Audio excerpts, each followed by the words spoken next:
कभी देश में सहारा प्रमुख सुब्रत रॉय सबसे बड़ी शख्सियत हुआ करते थे।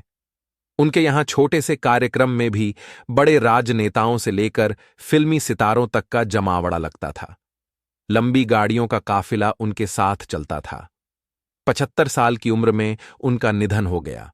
आइए जानते हैं कि वह कौन सी ऐसी चिट्ठी थी जिससे सहारा प्रमुख को जेल जाना पड़ा था। क्या है वो चिट्ठी का किस्सा जिसने सहारा चीफ को पहुंचाया जेल। 75 साल की उम्र में सहारा प्रमुख सुब्रत रॉय का निधन हो गया। सहारा प्रमुख सुब्रत रॉय का 75 साल की उम्र में मुंबई के कोकिलाबेन अस्पताल में निधन हो गया। एक समय था जब देश में सुब्रत राय नाय का डंका बजता था। राजनीति से लेकर बॉलीवुड और क्रिकेट तक में उनका जलवा था। सुब्रत राय नाय देश के सबसे बड़े बिजनेसमैन के रूप में जाने जाते थे। महंगी और लंबी गाड़ियों का काफिला उनके साथ चलता था, लेकिन एक चिट्ठी ने उन्हें अर्श से फर्श पर लाकर खड़ा कर दिया और सुप्रीम कोर्ट के आदेश के बाद उन्हें जेल तक जाना पड़ा।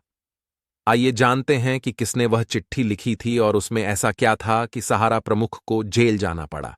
एक चिट्ठी ने सहारा में चल रही कथित गड़बड़ियों का सारा कच्चा चिट्ठा खोल दिया था।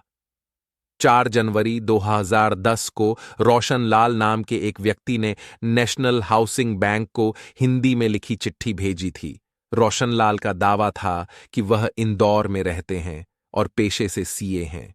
चिट्ठी में उन्होंने दावा किया कि बड़ी संख्या में लोगों ने सहारा ग्रुप की कंपनियों के बॉन्ड खरीदे हैं, जो तय नियमों के मुताबिक जारी नहीं किए गए हैं।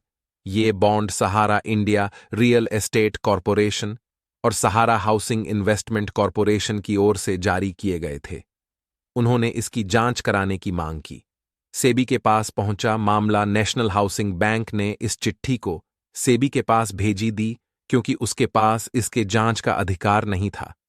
मीडिया रिपोर्ट्स के अनुसार इसी तरह की एक और चिट्ठी महीने भर बाद सेबी को मिली। यह चिट्ठी अहमदाबाद के एक advocacy group, professional group for invest protection की तरफ से सेबी को भेजी गई थी। उसके बाद सेबी ने मामले की जांच शुरू की।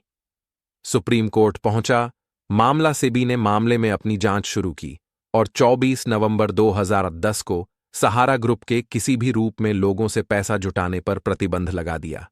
यह मामला सुप्रीम कोर्ट पहुंचा। अदालत ने 15% वार्षिक ब्याज दर से 7 निवेशकों का पूरा पैसा वापस करने का सराहा ग्रुप को आदेश जारी किया। निवेशकों को वापस की जाने वाली रकम 24,029 करोड़ रुपए थी। जेल गए सुब्रत रॉय सुप्रीम कोर्ट